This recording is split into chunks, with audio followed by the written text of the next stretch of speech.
Au nom du Père, et du Fils, et du Saint-Esprit. Amen. La paix de Jésus soit dans votre maison. J'espère que vous allez bien, que vous êtes en forme dans la paix et la joie de Jésus. Je reviens sur ce mot qui est pas forcément bien compris, que l'on appelle la conversion. Conversion, se convertir. C'est un mot qui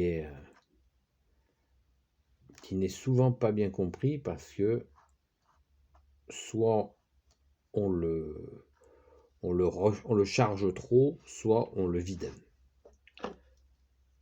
Et ce qui fait que ça crée des incompréhensions.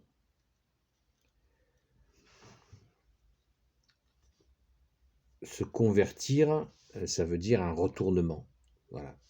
On va prendre un exemple simple. On vit une société matérialiste, qui est justement le problème. Société sans Dieu, qui est donc matérialiste. Et on voit le résultat catastrophique. Et pourtant, Jésus règne avec son Père et l'Esprit Saint. Et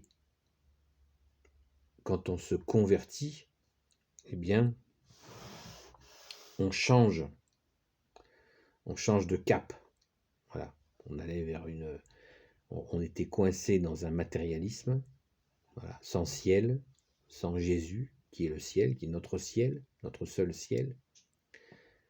Jésus nous donne l'accès au royaume des cieux, et donc nous étions perdus dans cette matière, ce côté uniquement matérialiste. Et en trouvant Jésus, eh bien, on fait la conversion, on repart dans une autre direction, qui est la bonne, qui est la direction de la vie éternelle. Donc, voilà l'explication du mot conversion. Alors, pour se convertir, eh bien, nous avons, bien sûr, il se passe plein de choses dans notre vie qui fait que nous nous convertissons. Se convertir, c'est se mettre, par exemple, à prier.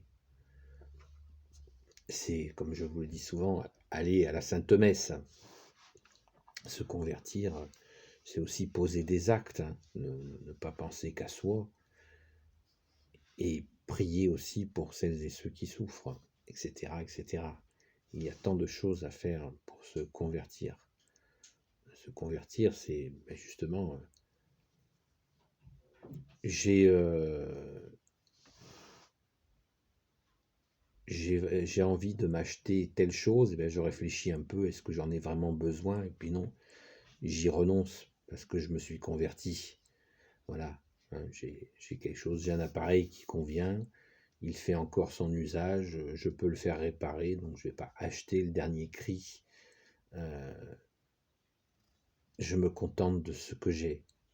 Voilà, je ne cours pas derrière la dernière nouveauté à la mode, car j'ai compris que, de toute façon, j'emmènerai rien à ma mort, je n'emmènerai rien.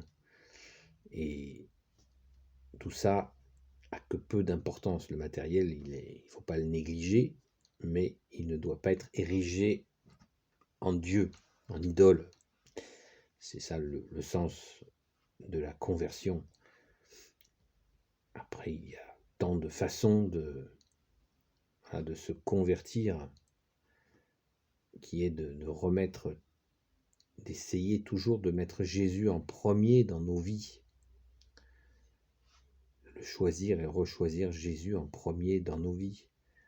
Ça ne va pas faire de vous un curé, ni un moine, ni une bonne sœur, mais de le mettre en premier, parce que nous avons découvert qu'il nous a aimés le premier, et que nous faisons écho, nous répondons à cet amour, qui est puissant, et qui nous fait justement, qui nous donne la force de nous convertir.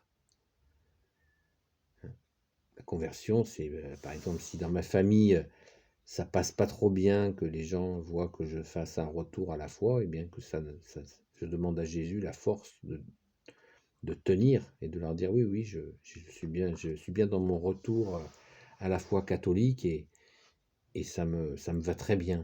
J'en suis très heureux. Et de témoigner, c'est aussi un signe de conversion. Après, ça, c'est l'équilibre de la conversion, c'est-à-dire par des actes. Et le trop peu, ce serait une conversion qui est molle. Voilà, on ne change pas ses habitudes. On reste toujours un petit peu à l'affût voilà, des choses matérielles, des nouveautés, des choses comme ça, alors qu'on sait que tout ça, ça n'a aucun sens de courir derrière des, des recherches voilà, d'équipements matériels ou de nouveautés. Pourquoi faire? C'est illusoire.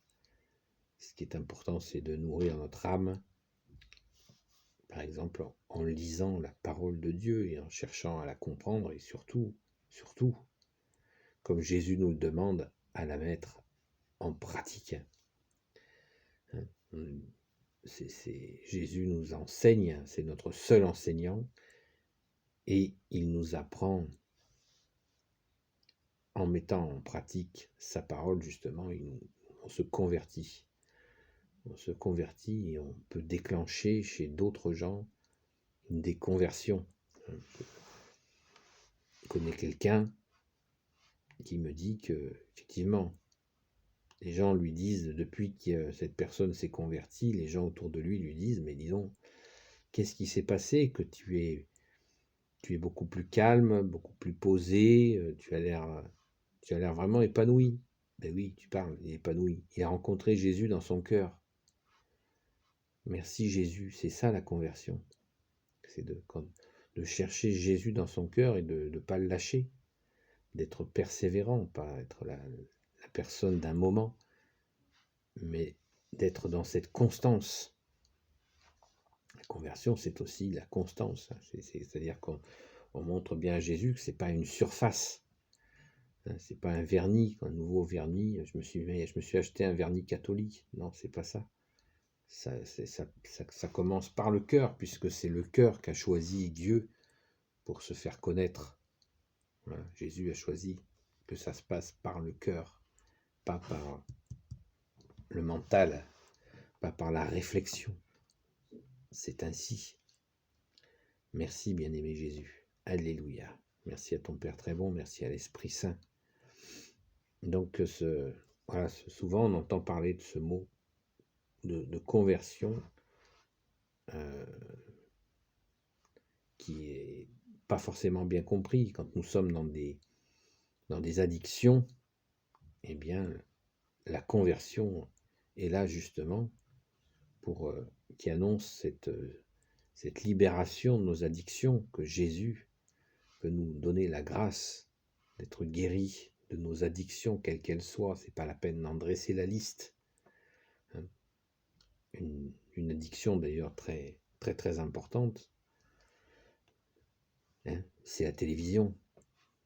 C'est une addiction terrible qui est chronophage, c'est-à-dire qui mange notre temps, qui certainement participe à gêner notre conversion, parce que nous sommes tous à la recherche de temps. On a besoin de temps, et le temps, eh bien, c'est aussi du temps pour prier, qui est perdu. Quand on regarde des bêtises à la télévision, c'est du temps perdu, alors que la prière, elle est d'éternité. Quand nous quitterons notre corps, à notre mort, eh bien sûr qu'il sera pris en compte ce temps de prière que nous avons eu pour les autres. Et oui, parce que c'est de l'amour. La prière pour les autres, c'est de l'amour. Jésus nous a commandé de nous aimer les uns les autres. C'est de l'amour, c'est pas du temps perdu. Et comme dit notre chère doyenne Arlette, on ne perd pas notre temps à prier. Donc, c'est ça la conversion. C'est offrir aussi, offrir du temps. Du temps de prière, mais ça peut être aussi du temps pour donner un coup de main à quelqu'un, hein, quelqu'un qui n'arrive pas, je sais pas moi, à ranger sa maison, à la trier, ce qu'il veut garder, ce qu'il veut plus garder, eh bien, on lui donne un coup de main, c'est un temps. Et si nous confions ce temps que nous offrons à Jésus, de soutien à nos frères et nos sœurs, eh bien, nous en serons, tout sera facilité. Conversion, convertir, convertissez-vous. C'est un appel à changer de direction, tout simplement, pour retrouver la bonne direction. Jésus, tu es le chemin, la vérité et la vie. Voilà la direction de la conversion. Jésus, direct. Seul enseignant, seul médecin. Jésus, le bon berger. Le Christ, Jésus, Jésus le Christ, comme dit le grand saint Paul. Voilà, j'espère que ce mot conversion est un peu plus clair parce que je l'utilise assez souvent et il convenait un petit peu de l'expliquer. Voilà, donc j'espère que c'est plus clair. Béni soit le Père, le Fils et le Saint-Esprit, maintenant et toujours et pour l'éternité. Amen. Bien-aimé Jésus, toi qui peux tout et qui porte tout, toi le Sauveur, toi l'Emmanuel, je te confie toutes celles et ceux qui regarderont cette vidéo ainsi que leurs proches, selon ta sainte volonté. Sainte Marie, Reine des cieux, toi l'Immaculée Conception, toi qui écrases le serpent, toi qui as la lune sous tes pas, toi dont le cœur immaculé triomphera. Saint Joseph, toi le juste et le saint, toi le sage, toi la terreur des démons, toi le saint gardien de la Sainte Église catholique et apostolique. Sainte Marie-Madeleine, notre chère sainte patronne, et vous, tous les saints et saintes amis de Jésus, Saint Michel Archange qui est comme Dieu, Saint Gabriel Archange, Saint Raphaël Archange et tes anges guérisseurs, et vous, tous les anges qui servez Jésus, je vous confie toutes celles et ceux qui regarderont cette vidéo, ainsi que leurs proches, selon ta sainte volonté, ô Jésus. La paix de Jésus soit dans votre maison. À bientôt, les amis. Si vous n'êtes pas des amis, peut-être à bientôt.